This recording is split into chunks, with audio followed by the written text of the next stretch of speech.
Cette rencontre avec des gens limités, différents et appauvris, des personnes d'une autre classe ou d'une autre race, commence souvent par des gestes de générosité qui peuvent se prolonger dans l'écoute, le dialogue et la communion.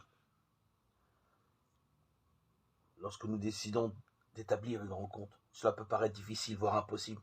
On est si différents. Elles peuvent ébranler notre système de valeurs et nos certitudes.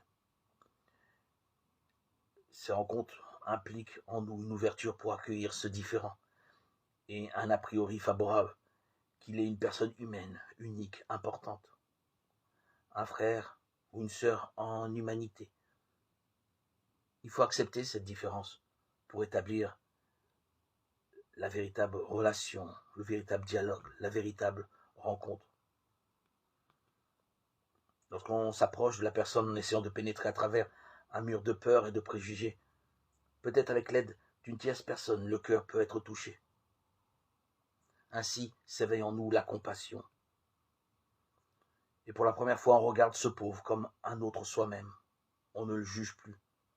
On commence à comprendre ses souffrances et ce qu'il vit. Il est une personne humaine, comme soi-même on est une personne humaine.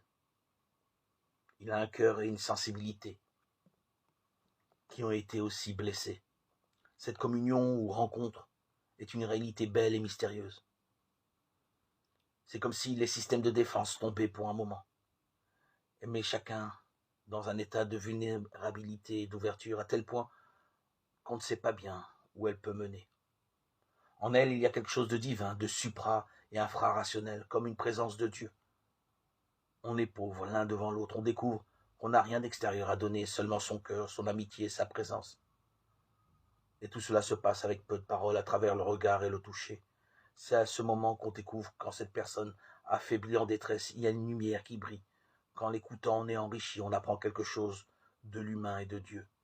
C'est un moment de communion qui est source de guérison pour les deux.